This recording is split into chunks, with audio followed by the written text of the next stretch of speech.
Barbara Bailey. A pioneer for women in Kentucky television and the state's longest-serving news anchor, she is also a prominent example of a trusted journalist. She worked for 41 years at WKYT-TV in Lexington, where she started as a newsroom assistant and worked her way up to anchoring at noon, 5, and 6 since 1996. A Harlan County native, during college she reported for the Harlan Daily Enterprise and taught journalism at Asbury College. On and off camera, she has been a pillar of professionalism with a commitment to fairness, accuracy, truth, and accountability in the Kentucky TV news community. She strengthened her legacy in 2019 when she joined the Kentucky Broadcasters Association Mike Hall of Fame. A University of Kentucky graduate, she was named a distinguished alumna of UK's School of Journalism and Media in 2018. Thank you so much for this wonderful award. I wish we could all be together, but we all understand why that's not possible this year. To enter the Kentucky Journalism Hall of Fame is one of the most humbling experiences ever for me, because I know how many good reporters and interviewers are out there. And looking at the list of names of those who have entered the hall before makes me realize how very special this is. But Kentucky is a state that has always had a core of strong reporters who work hard to get the facts and ask the tough questions. To be singled out at the end of a 41-year career in TV news after my stint at the Harlan Daily Enterprise is truly a high honor. Over those years, I saw technology change drastically. Our video went from film that had to be developed and then spliced. Then there was a good run for videotape, and eventually it all went digital. In my early years, we kept in touch by carrying dimes to use at payphones, or even knocked on doors to see if we could use someone's phone to make a collect call. Now we all carry phones that can actually put us on the air from virtually anywhere. The sets and the graphics are slicker and computer-driven. The studio cameras are more like robots, and it's a world that changes all the time. But what did not change, and what good reporters are committed to, is objectivity and getting answers to questions that make a difference. I've worked with many excellent reporters over the years and admired the work of still more. There is, in a good reporter, a natural curiosity and a determination to come up with facts and then present them in an organized way. As journalists, we embrace the commitment to accuracy and fairness. We also know journalism is a tough career choice. You fight the clock all day with tight deadlines. And now with web publishing, those deadlines are as fast as you can write it and get it out there. We make personal sacrifices to be part of the dynamic industry, and so do our families. My husband, Roger, was supportive over the years when I had to be out of town to cover a Wildcat Final Four appearance, or when I had to cancel those dinner plans because a story was breaking. I tried hard to squeeze in the ball games and the swim meets when my children, Courtney and Clark, were growing up. But I also hoped they didn't see me glancing at the time or the latest phone message from the newsroom. I appreciate my understanding family, and now with 2 wonderful grandchildren in my retirement, I hope to give more undivided attention. I want to acknowledge the guidance of station managers and news directors over the years, and the co-workers who shared the trenches under those tight deadlines. It isn't easy, and their decisions are impactful for readers and viewers. But as one of the members of the Hall of Fame that I now humbly enter, Jack Brammer, said recently, journalism truly is a noble profession. I hope young people who enter the field will realize that and work hard to cover and uncover news. I hope they adapt to the technology that will change again while holding to the unchanging principles that make it that noble profession. Thank you again for this awesome honor. I will cherish it and I am very grateful to have been chosen. Maxine Cheshire. One of the nation's most renowned gossip columnists, her Washington Post column appeared in more than 300 newspapers and addressed serious topics such as the Koreagate scandal, President Kennedy's eye for the ladies, President Nixon's tendency to illegally keep gifts from foreign governments, and Frank Sinatra's connections with organized crime, which fueled a running feud with the singer. She was nominated for 3 Pulitzer Prizes, and her investigation of Saudi Arabia's gift of jewels to the Nixons won 4 investigative reporting awards. Born in Harlan in 1930, she attended the University of Kentucky before transferring to Union College, then reported for the Barberville Mountain Advocate, the Harlan Daily Enterprise, and the Knoxville News Sentinel, before joining the Post as a society reporter. She began her VIP column for the Post in 1965.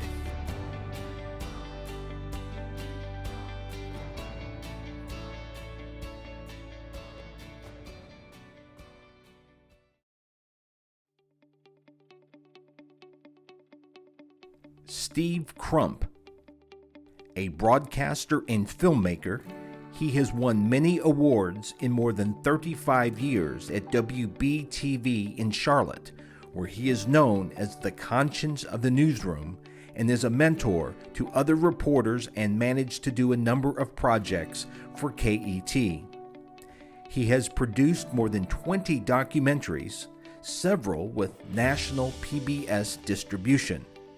He explored the Black experience in the South with largely self-funded documentaries, such as the award-winning Forgotten at the Finish Line, about black jockeys, which won a 2002 Eclipse Award. The National Association of Black Journalists named him Reporter of the Year in medium-sized markets, and he won an Edward R. Murrow Award from the Radio and Television Digital News Association for a project he managed for the NPR station in Charlotte connected to social capital. A native of Louisville's Smoketown neighborhood, he graduated Eastern Kentucky University in 1980 and worked for Lexington's WKYT and several other news stations around the country before joining WBTV. He has also won several regional Emmy Awards and served as a freelance correspondent for Black Entertainment Television. Hi, I'm Steve Crump from WBTV in Charlotte. First, let me thank you guys back home in Kentucky for giving me such a prestigious and amazing award. It is a moment of humility, a moment of reflection, a moment of personal pride. Also, I want to thank God for getting me through the last 2 years that I've had to fight cancer. Also, my supportive family and my lovely wife, Kathy. Over the next few moments, so many people to thank and not enough time to do it in. For me, my journey as a broadcast journalist would begin in 1976 at Eastern Kentucky University. I was on the air at the university station, 88.9 WEKU-FM. That would lead to a number of jobs at stations across Kentucky and ending up in Richmond, Kentucky at 1340 WEKY before graduation in 1980. Television would come right after graduation in Savannah, Georgia, where I would end up covering the Ku Klux Klan and traveling to a number of markets around the country, including Orlando, Detroit, and yes, Lexington, Kentucky. While I've spent more than 30 years at Charlotte's WBTV, WKYT-TV in Lexington, Kentucky has provided a springboard of opportunities for growth as well as development in my career. It is where I would work for Hall of Fame members Ralph Gabbard, and Ken Kurtz. Truth be told, there would be other members of the Hall of Fame that I would gain knowledge from as an intern at Louisville's WHAS. Individuals such as the legendary Kaywood Ledford, Van Vance, Jeffrey Marks, Byron Crawford, and Mike Edgerly, to name just a few. I would be remiss if I didn't mention the number of African American journalists who helped me along the way, several of them who are members of this esteemed group in our Hall of Fame. William E. Summers, the owner of Louisville's WLOU, who gave me my first paying job at a commercial station in Louisville. Merv Albisman of the Courier-Journal, who provided a constant source of inspiration. He would later become the president of the National Association of Black Journalists.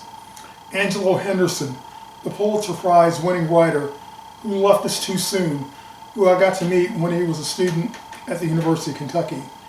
And of course, my lifelong friend, childhood babysitter, Smoketown sister from back home, Monica Kaufman Pearson, who started at WHAS and would later make a name for herself at Atlanta's WSB. And of course, the former slave from Bardstown, who started a successful Catholic newspaper by the name of Daniel A. Rudd. I am always a phone call away and very eager to get home to work on a project or help out our sister station, Wave 3 in Louisville. There have been a number of amazing datelines in my career, from Somalia to Sudan and other parts of Africa. And it's been amazing to demonstrate the possible and to have destinations from Selma and the White House and to meet many of the leaders who would make a difference in our society along the way. Even though I'm many miles away, I'm still one of you in heart and in spirit. Kentucky born, Louisville bred, Smoketown raised, a proud student who attended both Flagey and Trinity High Schools, and a graduate of Eastern Kentucky University. I go back to that Saturday, the day of our commencement in May of 1980, and it was our former governor, John Y. Brown, who gave the address that day. And rather than so many of the statements that he made that I actually remember, there is one thing perhaps that stuck with me. And Governor Brown told us graduates, wherever you go in life, always be a goodwill ambassador for the Commonwealth of Kentucky. And that, my friends, I've tried to do. Once again, thank you for this amazing award. Thank you to members of the judging committee. And thank you, Hall of Fame. Ronnie Ellis. As Frankfort correspondent for Community Newspaper Holdings Incorporated from 2005 to 2018, he played a unique role in Kentucky journalism, covering the state capital for largely Appalachian communities, where he often went for stories. He often scooped larger news outlets and withstood attacks from a governor. He was a skilled TV commentator and wrote insightful, incisive, and authoritative columns, offering a perspective that differed from those typically found at larger news outlets, a useful service in an era of polarized politics.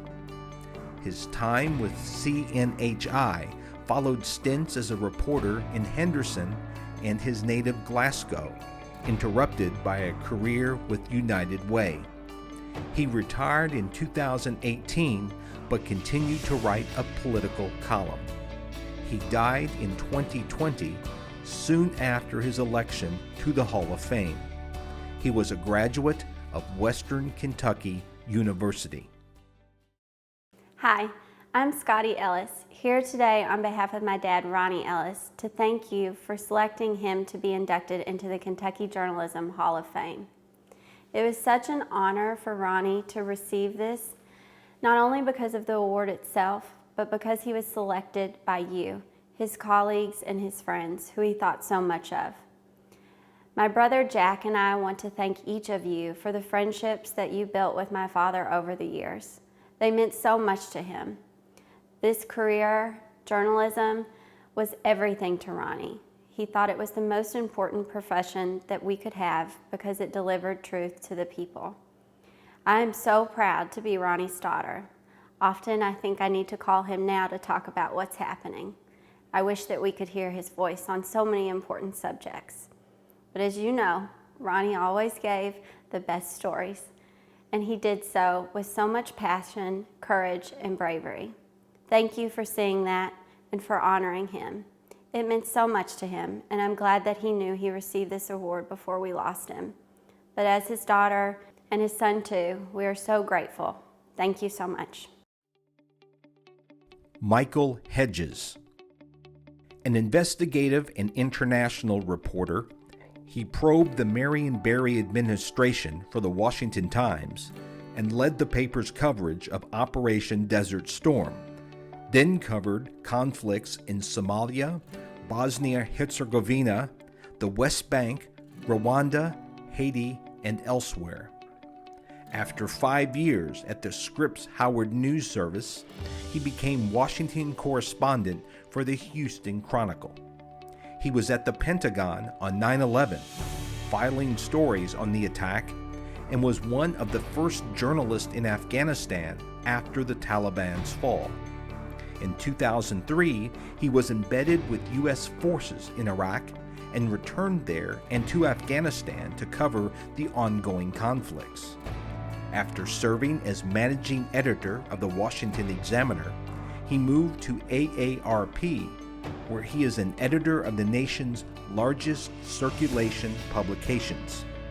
He is a native of Silver Grove and studied journalism at Northern Kentucky University. I'd like to thank the members of the Kentucky Journalism Hall of Fame who had a role in my selection. To be part of this distinguished class of inductees for 2020 is indeed a great honor for me, and one for which I will always be appreciative. My first editor in my first newsroom was a man named Stan Felder, and I learned a great deal about the business from Stan. But perhaps the greatest lesson he ever taught me came after I'd been at the paper about a year. Stan called me into his office. He asked me to have a seat. He looked me in the eye and he said, "Son, you're fired." Now, the reasons for this aren't so important anymore. They had to do with my feeble efforts as a union organizer, but I will say that it came along just at the right time to motivate me for the rest of my career. So to the only guy to ever throw me out of a newsroom, I'd like to say a word of gratitude. I grew up in a small town in northeastern Kentucky called Silver Grove. It was a town of about 1,000 people then and now. Our sports nickname was the Big Trains because the town was built around a railroad switching yard. But I never felt cut off or isolated from the larger world growing up in that small town, and that's because every morning I would read the Kentucky edition of the Cincinnati Enquirer, and every afternoon I would read the Kentucky Post. And the men and women working in newsrooms in those days made me feel part of a vast, sprawling world full of events and possibilities and colorful characters. So to that generation of Kentucky journalists, I'd like to say thank you. You put me on the path to my career. Most of all, of course, I'd like to thank my family. My mother and father supported me in everything I ever wanted to do. My brothers and my sister and their families were all excited for me and were hoping to come to the luncheon in March, for which I was appreciative. My children, Emily, Kate, and Jack, and my wife, Carrie. She was a terrific journalist who changed paths and has thus spent most of this year treating COVID-19 patients. I took thousands of hours away from my family to pursue a career that I loved. And they always had the grace to never make me feel guilty or show me what they had lost, for which I am grateful. The columnist H.L. Mencken described the life of a journalist as the life of kings, and so it was for many in my generation. We came along at the perfect time. Newsrooms were flush with cash. Journalists were highly regarded. In my case, that meant that I got to report from 60 countries. I got to cover presidential campaigns, and I got to interview presidents. I got to work in war zones. I even got to ride on Air Force One to 4 continents. And young aspiring journalists will come to me and ask me if I think they will have the same opportunities. My honest answer is it's going to take much more courage, more determination than it did for my generation. Newsrooms have been devastated by the COVID-19 pandemic, and the reporting on social justice this year has seemed to emphasize the gap between those doing the reporting and those receiving those reports. But I would say to anyone who's committed and who has the courage, don't give up. Your country has never needed you more than it does right now. I'd like to close by saying a few words about some men and women I knew who had that sense of courage, that dedication to follow a story wherever it would lead them. In the days right after 9/11, I was reporting from Afghanistan in the early parts of what sadly has become an endless war. We were in the eastern part of the country and we knew we needed to get to Kabul. So one morning a convoy formed up of several carloads of journalists and we headed out across some treacherous roads. But as often happens in that part of the world, things went wrong almost immediately. The car I was in with journalists from the Baltimore Sun and the Village Voice broke down. By the time we were up and running, the rest of the convoy had disappeared. We were left on our own to navigate these dangerous highways. At a narrow mountain road, all of a sudden we were set upon by two groups of gunmen. They seemed to come out of nowhere, and they were pointing AK-47s back into our windshield and motioning us to stop. Now, our driver was a Mujahideen fighter who we had hired away from a local warlord, so he knew just what to do in this circumstance. He cut the car toward the closest gunman, and when they'd flinched, he drove through the gap, and we were able to make our way onto Kabul without any further episodes. But when we got there and reestablished contact via satellite phone, we heard some tragic news. Two carloads of the journalists we'd set out with that morning, men and women I'd gotten to know from reporting in recent days, had been stopped along the way, apparently at the same place we were ambushed. 4 journalists were taken out of their cars and killed. My editor said to me this was making big news back in the States and asked me if I could write a deadline story about it. Now, I was feeling enormous fatigue. I'd been feverish for a couple of weeks, but I did my best to say something about men and women who would volunteer to come to a place like that because they consider reporting the news a sacred trust. And I'll say it's been my great honor to spend most of my career with people who had that sense of commitment, that sense of courage, and that willingness to endure long hours and short pay because they considered covering the news of vital significance. And I would say to anyone considering joining their ranks in Lexington or elsewhere, don't give up. Journalism can be a relentless challenge. It can sometimes break your heart, but you'll never regret living that life of kings. Thank you very much. Maria Henson. At the Lexington Herald Leader in 1989 to 1994, she broke new ground with an editorial campaign against domestic violence in Kentucky. Combining reporting and editorial writing, she produced the first reported editorial series ever submitted to the editorial writing category of the Pulitzer Prizes, and it won the 1992 prize.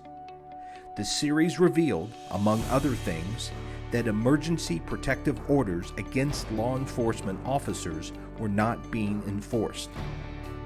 At the Sacramento Bee, she edited another Pulitzer-winning reported editorial series by Tom Philp in 2005 on reclaiming California's flooded Hetch Hetchy Valley. She was a Nieman Fellow at Harvard University in 1993-1994 and an Arthur Burns Fellow in Germany in 1992. She lectures in journalism at Wake Forest University, her alma mater, where she is an associate vice president and edits the award-winning Alumni magazine. It is with pleasure and deep gratitude that I accept your invitation to be inducted into the Kentucky Journalism Hall of Fame. I wish I could be there with you in person to congratulate the other members and thank the judges for this and say hello to my friends and former colleagues. Maybe one day. For now, let me take you back to 1989, to Washington, D.C. I was a 29-year-old Washington bureau chief of one, me, living large on $33,000 a year and caught up in the hustle of being a political correspondent for the Arkansas Gazette. I had credentials draped around my neck like Barbara Bush pearls, giving me access to the U.S. Capitol, Supreme Court, the Pentagon, and congressional offices. If you'd seen me back then, you might have heard me clacking along marble floors at top speed in my red snakeskin high heel shoes, and you would have seen me with my notebook and pen held aloft. One day I came back to my office and I found a message from David Holwork, the editorial page editor of a celebrated Knight Ridder newspaper in Kentucky, the Lexington Herald-Leader. I called him back, guessing he needed an Arkansas news tidbit. Straight away he asked me, "Have you ever thought about being an editorial writer?" My first reaction was, "Ooh, no way." What I said to him was more gentle. It was, "No, why do you ask?" He said friends had recommended me as a good prospect for an opening on his staff. So I decided to fly out to Kentucky to interview. The odds of my leaving Washington for an editorial board seemed worse than my winning a foot race at Churchill Downs. Editorial writing was for old people at least 40, I thought. Ha ha, look at me now. Those people scratched their chins and thought big thoughts about Gorbachev. I didn't qualify. I didn't have enough experience. I didn't even have an opinion about my favorite color. When I arrived in Kentucky for this interview, to my surprise, the editorial board proved to be scrappy, young, brash. That little editorial board had 4 Pulitzer Prize finalists in 5 years, including Bill Bishop and my friend the late Larry Dale Killing. Joel Pett, the cartoonist, drew the governor as a weasel. And then there was Holwork, who back in the day at UK ran for student body president wearing a blue chenille toilet seat cover on his head as a beret. He was a crusading newspaper man, and at the helm was John Carroll, who was a mentor to me until his death. Tim Kelly and Bob Fane and Art Jester and all these other colleagues would one day become my really trusted friends and coworkers. I liked the Herald-Leader's reputation for speaking truth to power. It didn't make a bit of sense for me to leave Washington, D.C., but I trusted my gut and decided to join the scrappy newspaper. 7 months after I moved to Lexington, months when I was still learning how to write editorials, a woman named Jeannie Purcell was taken hostage by her estranged, abusive husband. During a hostage crisis that lasted 17 hours, the husband shot her dead and killed himself. Had the system failed Jeannie Purcell, I started making calls, and I wrote a few paragraphs, but never finished that one editorial. What I learned in those calls was how pervasive domestic violence was in my state, how Kentucky had some good laws, but they were inadequate, and the laws weren't uniformly enforced by the police, prosecutors, and judges meant to protect battered women. I knew there was a bigger story there, and I wanted the editorial board to hand the story over to the investigative reporting team to cover it. But John Carroll and David Holwork said, "No, you cover it." Holwork said, "Find out what's out there." For months, I traveled all over Kentucky, trying to wrangle documents and transcripts the courts didn't want to release. Women told me their stories. I confronted judges and prosecutors about their practices. And many days I cried, including in my editor's office, afraid I wasn't up to the task. And at night I lay awake wondering if I would put someone's life in danger by printing women's names. I found the strength to press on only through the support of my colleagues at the Herald-Leader and my need to give women their say. We published my first editorial, a form others called an investigative editorial, in December 1990. It was titled "A Death Foretold," about Betty Jean Ashby, dead at 22. The editorial explained how Betty Ashby repeatedly asked for help, but the police didn't arrest her common-law husband.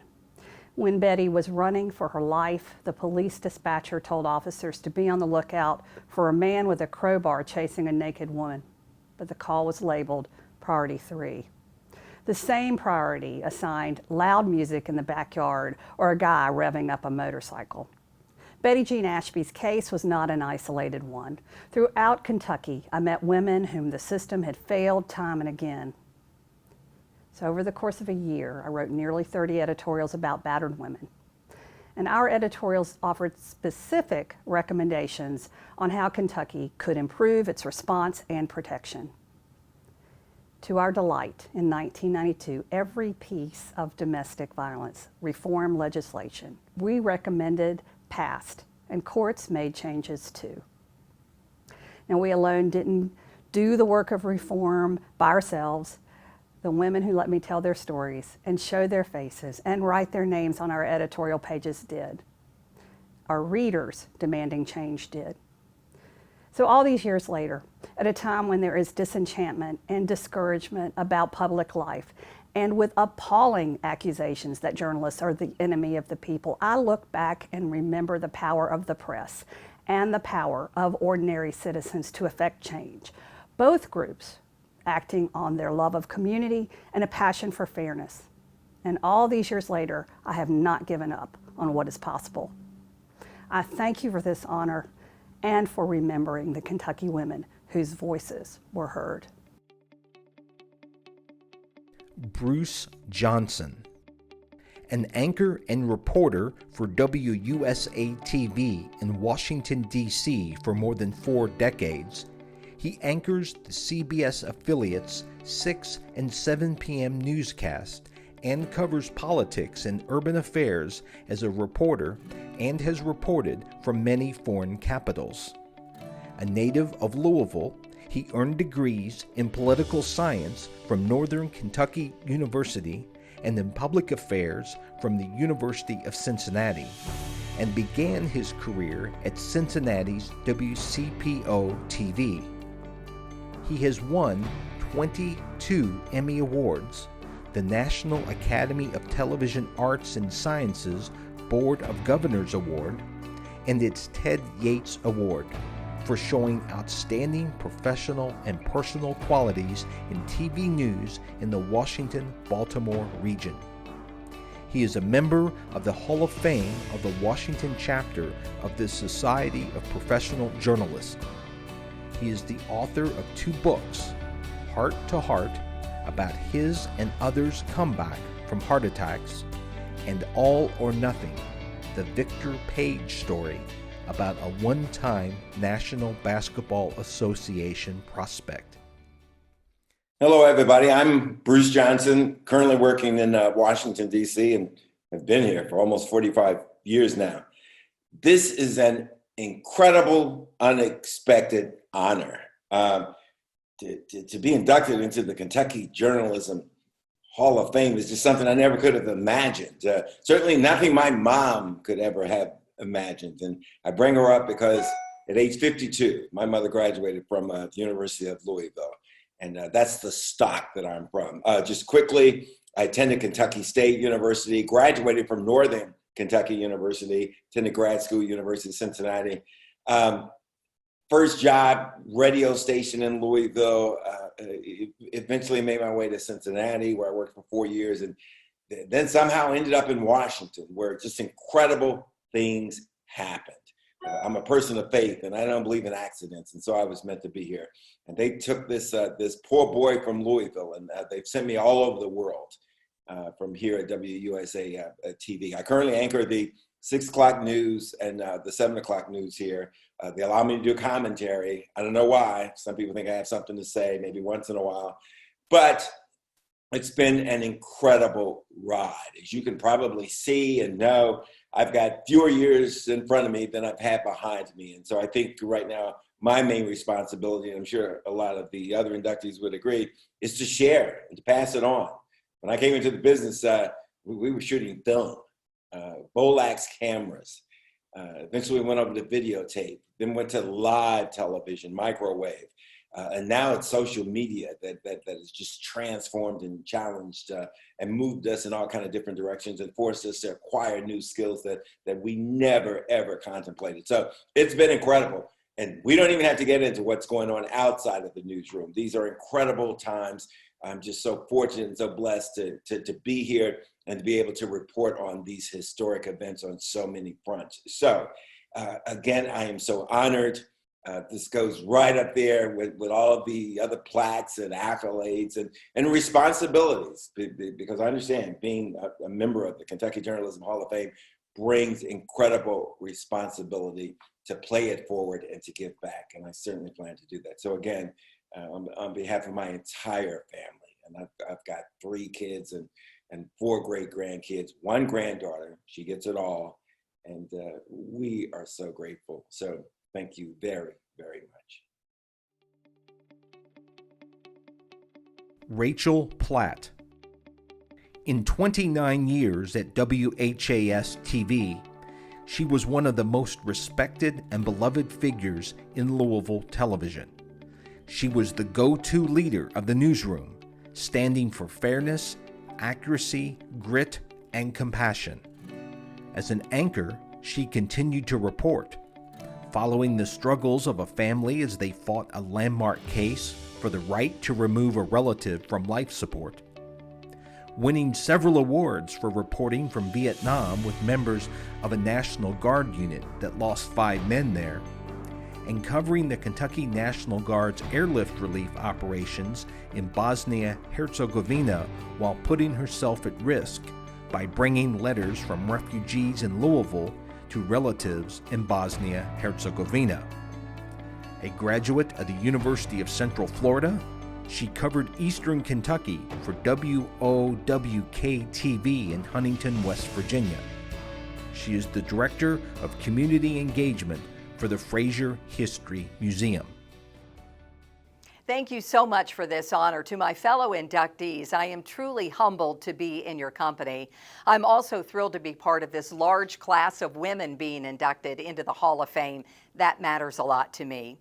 I am here today because of a very supportive family. My wonderful husband and my sons, who have always supported my work, always cheered me on, despite those long and crazy hours of a morning show, getting up at 2:15 a.m. for more than 20 years. My obsession with my profession of being a journalist, it was a 24-hour pursuit. I wasn't so good at balance. My family is saying, you still aren't, but I keep trying. Support matters, and so does family. As you get older, you try to get better at that balance and priorities. My mother and father certainly taught me the lessons of hard work and honesty, and that most of all, integrity matters.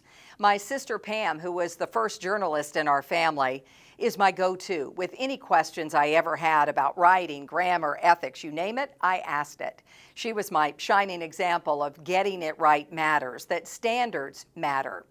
My work family from WHAS, when I arrived in 1989, what a team I walked into. So many great journalists to work with and learn from, too many to name, but in the beginning, Doug, Melissa, Mark, Barry, and Terry, with whom I am still friends with today, you taught me so much. Mentors matter, and so does teamwork. And then Renee, who would join us a few years later, relentless in her pursuit of stories and truth, her work ethic unsurpassed, and she taught us all that commitment matters.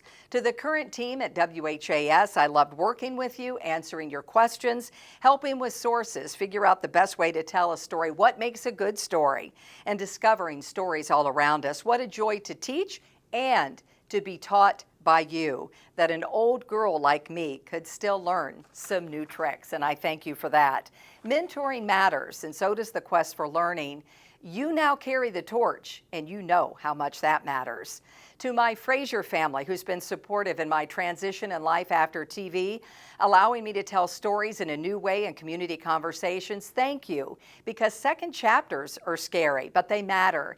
And who knew that this second chapter would have me reuniting with my former TV husband, Andy Trinan, who is now the president and CEO of where I work. Thank you to your support and to the whole team. I'm now working on suffrage at the Fraser. And one woman I'm learning about belongs to this Hall of Fame, Alice Allison Dunnigan, the first female African-American journalist to receive White House credentials. She hailed from Russellville, Kentucky. And the late, great Phyllis Knight, with whom I had the privilege of doing stories on, is also part of this Hall of Fame. A female pioneer in the business who worked at WHAS TV and dared to talk about pap smears to prevent cervical cancer in her own bout with depression. Trailblazers matter. I loved being a journalist. I loved listening, telling stories, making a difference, being part of the community, informing, questioning. holding people accountable, pursuing the truth, digging, finding another way in when doors were shut. It was more than just a job. It certainly was a mission. Journalism matters, and at a time when this profession is under attack, we have to double down to get it right and to seek the truth. The truth matters, and so does integrity. Is there much more that matters than truth and integrity? I no longer work on TV or in the business, but I will always remain a journalist at heart, a profession that I loved and I still love. Thank you so much for this honor. Mike Scoggin. In more than 40 years in community journalism, he has been an investigative reporter, a hard-nosed editor, an innovative publisher who's adapted to the digital age. In Mississippi, he won a Regional Associated Press Award for investigative reporting. As an editor and publisher, he stood up for quality journalism, butting heads with higher-ups and secretive public officials. As publisher of the Georgetown News Graphic, he increased the paper's print frequency, but was an early adopter of digital tools and started new products, magazines, podcasts, video packages, and documentaries. The News Graphic has won 2 General Excellence Awards for multi-weeklies from the Kentucky Press Association, and the local Chamber of Commerce named it Business of the Year for its efforts to improve Scott County. A native of El Paso, Texas, he is a graduate of the University of South Alabama. I am humbled and appreciative of this award and honored for my name to be mentioned in the same breath with my fellow inductees this year and the existing members of the UK Journalism Hall of Fame. I must start by thanking my family, my late mom and dad, and my sisters, who believed in me long before anyone else did. I must thank my wife, Jonna, and our children, James and Kate. It is not easy to have a family member as publisher of a community newspaper. They have lost friends, had birthdays and vacations interrupted, and heard their loved one called names and criticized for all manner of things. Yet they have always shown love and support, and there were days when that was what kept me going. This award belongs to them as much as it does to me. We all have mentors, and I was blessed with 3 extraordinary journalists who guided me. Bob Morzette was a community newspaper owner-publisher in Alabama who gave me my first job when I was 9, and later encouraged Jim Boone to give me a job when I graduated from college. Mr. Boone has shaped so much of my career, and I have been so blessed to have worked with him. Once, when I was preparing to leave one of his newspapers for a Metro Daily, Mr. Boone asked what it would take to make me stay. I told him I wanted to work for an editor who would challenge me and help me to become a better journalist. Be careful what you ask for. Mr. Boone sent me to the Natchez Democrat to work for Jim Morgan. At the time, the Democrat had just been named the best small daily newspaper in the United States, and the standards were high. Jim and I clashed often, but there is no one who has taught me more about ethics, journalism, and courage than Jim Morgan. If I have been a fraction of the newspaper leader that Jim was and is, then I can be proud. Finally, I have been fortunate to work with some extraordinary people over the years. I learned a long time ago the smart managers hire good people and then stay out of the way. I have had the privilege of working side by side with some incredibly talented people, and they have made me look far better than I deserve. As a closing note, I want to say that journalism matters.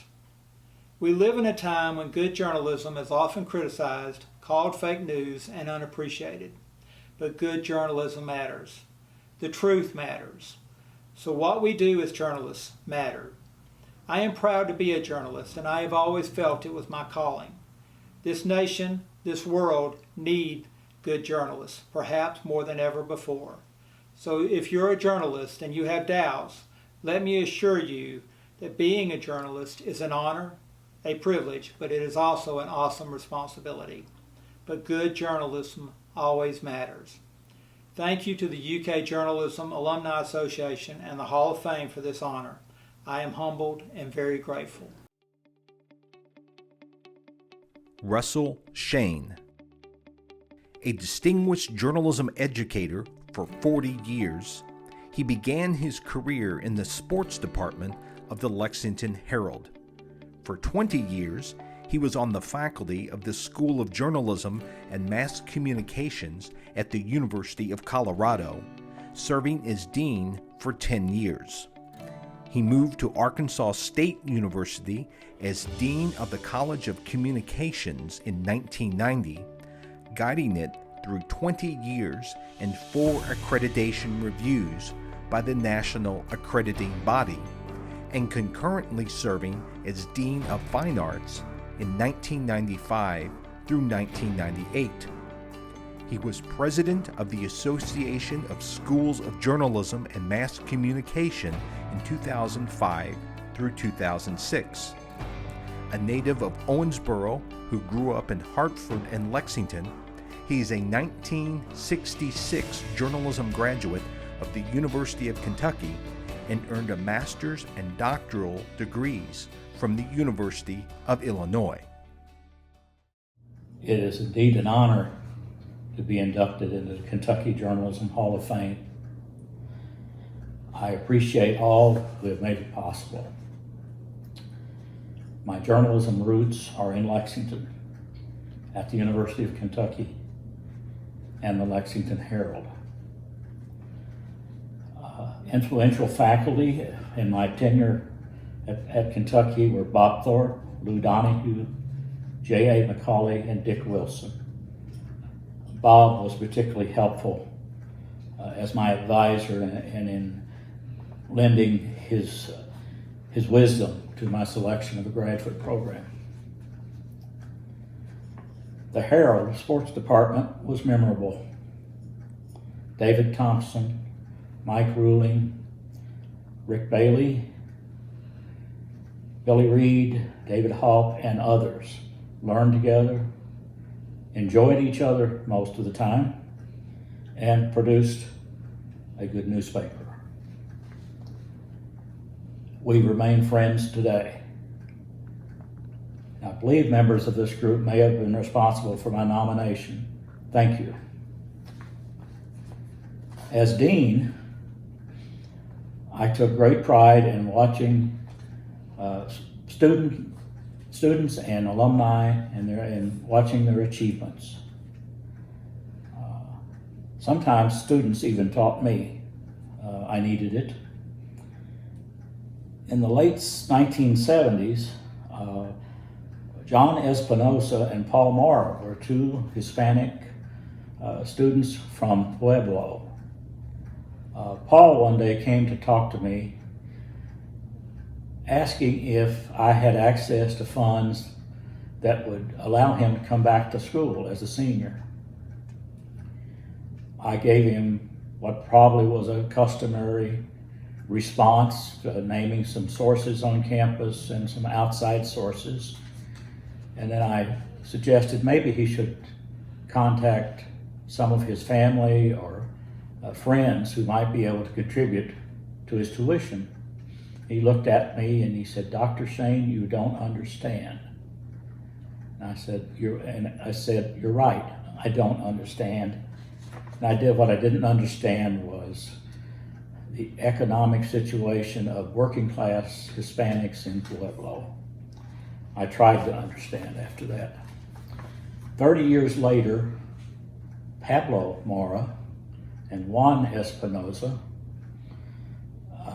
and I got together in Pueblo for a happy reunion. They were then outstanding journalists for the Pueblo Chieftain. Another student I want to lift up is Shonda Washington. She was from Greenwood, Mississippi, who came to Arkansas State to pursue a journalism degree. She had high ambitions. She wanted to work at the highest level. All we had to do for Shonda was show her the door of opportunity, and she pursued it. She had multiple internships, including one from the Gannett Minority Program and one at the Louisville Courier-Journal. after she graduated, she was to return to the Courier Journal as a copy editor, but she went on to the Washington Post from there and put in 20 excellent years on the editorial staff. So Shonda is another of my achievements through her. The third is Donetta Van Dunk, who from Pine Bluff, who was a basketball player at Southern Miss and Arkansas State. In her junior year, she decided that she needed to pay attention to academics so she could graduate on time. She did that, and she graduated. The next time I heard from her, a couple of years later, she had earned an MBA from the University of Illinois. She went on to become a successful fundraiser at Purdue and a recruiter for a high-tech company in DC area. So I want to thank everyone who had a hand in my learning as a student and as a professional, and thanks to the Hall of Fame, my teachers, and my students. Thank you. Jerry Tipton.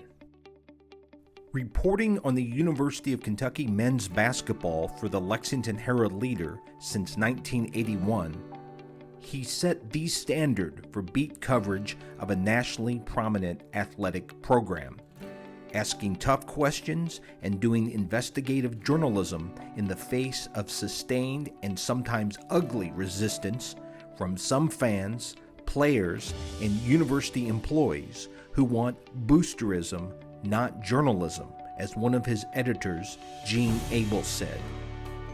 Executive editor John Carroll said if there was a Pulitzer Prize for sustained beat writing under miserable conditions, Tipton should be the first winner. A native of Hamtramck, Michigan, he earned a journalism degree at Marshall University and worked at the Huntington Herald-Dispatch in 1973 through 1981. In Lexington, he was hired to cover UK football and basketball and moved exclusively to basketball in 1987. He is a member of the National Basketball Writers Hall of Fame. Hi, thank you. I just want you to know that I'm grateful and thrilled to be going into the Kentucky Journalism Hall of Fame. And that's really for one reason, or one word, journalism. That's what I've tried to practice in covering Kentucky basketball to varying degrees of success. I grew up in Detroit and went to college at Marshall University. My mother's family was from West Virginia, and an uncle who had gone to Marshall, and he was guiding me through the admissions process. And he asked me what I was going to major in, and I said math. And he got a skeptical look on his face, and a high school math teacher had made an impression on me, so I thought, okay, I'll be a high school math teacher. Well, during that first semester, I realized this isn't working. So I've got to change majors. I was meeting with my uncle just regularly just to see how things were going. And I told him I'm going to have to change majors. He said, what are you going to change to? And I said, I don't know. And he said, what about being a sports writer? He knew I really liked sports. I don't think he knew that I also liked words. Even as a child, I was sort of taken with words. And so, okay, I'll switch to journalism. And a week or so later, I was walking back to the dorm with a buddy, and we had the same conversation. I said, I'm changing majors. He said, what are you changing to? And I said, journalism. And he said, oh, you don't want to do that. And I said, well, why not? And he said, because you'll have to do a lot of writing. Well, I didn't know, I knew next to nothing about journalism, but I did know that writing was involved. And unfortunately, I didn't get off to a fast start. Journalism 101, we have a series of speakers, you're supposed to write a paper on each one. They said there's a 100-word limit. Well, I was so naive, I thought that was the lower limit. So the first speaker, I wrote and was very happy with myself. And then when we got the grades, it was an F. So, okay, lesson learned. And it's been a continual learning of lessons even up until today, and I'm sure into the future. I worked part-time at the Huntington Herald-Dispatch while I was going to college the last couple of years. And the job was very easy, just answer the phone. It would be someone calling in a high school game, write a couple of paragraphs, and then turn it into the layout person who had a spike on their desk. And to let you know how long ago this was, we used Royal typewriters. And my very first call, I get the information, I write my couple of paragraphs, and the layout man happens to be walking by as I pull the paper out of the typewriter. So I handed it to him. He stopped, he read it, he crumpled it up into a ball and threw it in the wastebasket and kept going.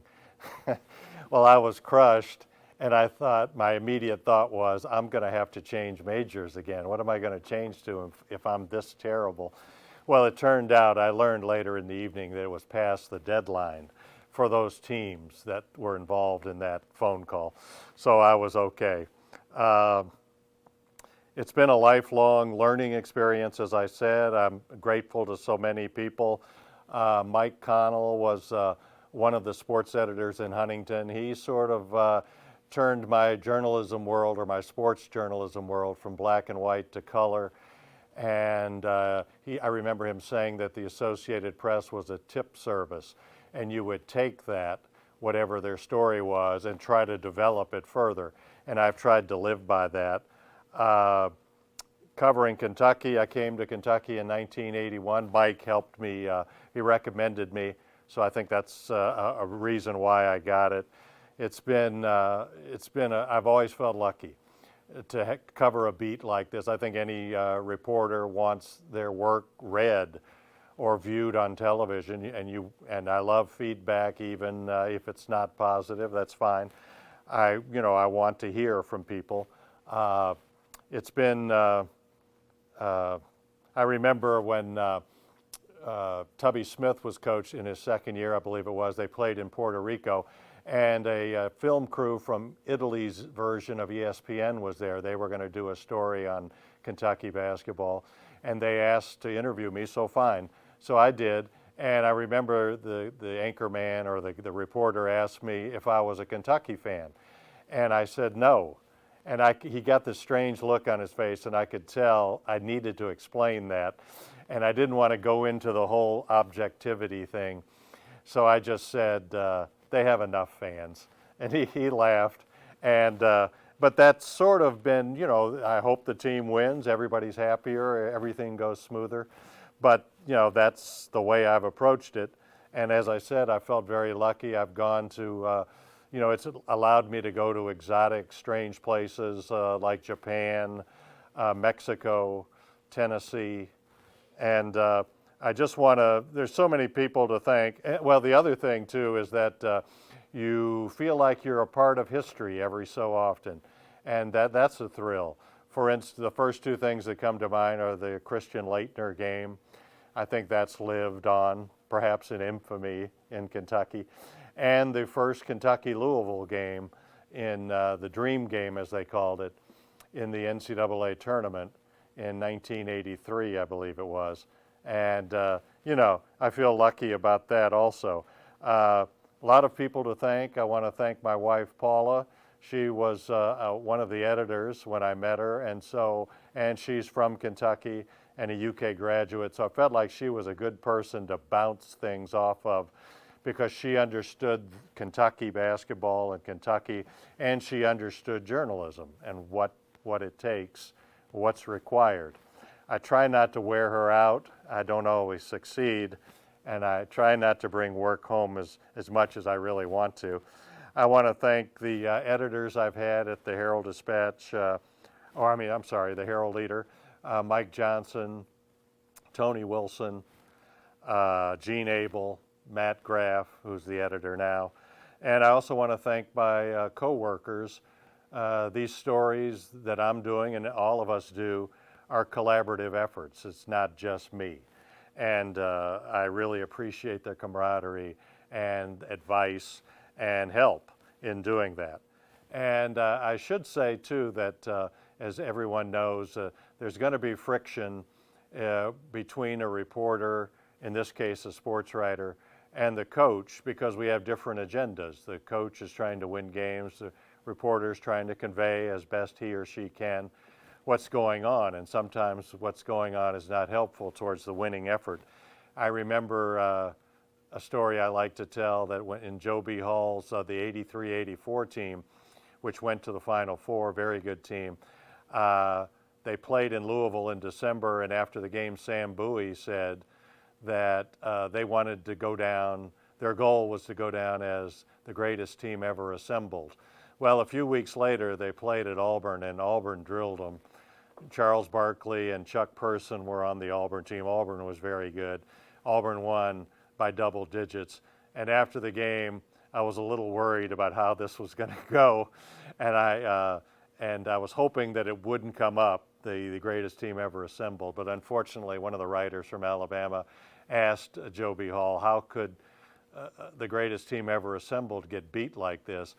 And Joe pointed to me, not in a happy way, and said, why don't you ask him? He's the expert on greatest teams. And what prompted that was that I had called John Wooden to ask him when Sam Bowie said that. I thought he would be a good judge of what is the standard for greatest team. Well, John Wooden said a team shouldn't be striving for that, that's too far down the road. Just be working about improvement day to day. So that's why Joe B. wasn't happy with me. And I remember but it did inspire me because my lead the next day was Kentucky, after Auburn beat them, Kentucky could settle for being the greatest team ever disassembled. But anyway, in conclusion, I want to say that Joe B. Hall and I patched things up, and he's helped me with stories since he retired. We would meet for lunch from time to time. And I remember one time he seemed to be trying to make me feel guilty for some of the stories that I had done. And he asked me if I realized that someday I would have to meet my maker and explain why I did the stories I did. And I just sort of let it go. Well, he kept returning to that theme. So finally, on about the third time, I said to Joe, well, do you realize that God may have a special place for sports writers? And Joe said, oh, yes, he does. He does, as he pointed downward. So I thought that was pretty funny. And if that's my fate, I think journalism has taken me there, and I'm very proud of that. And thank you again for including me in the Kentucky Journalism Hall of Fame.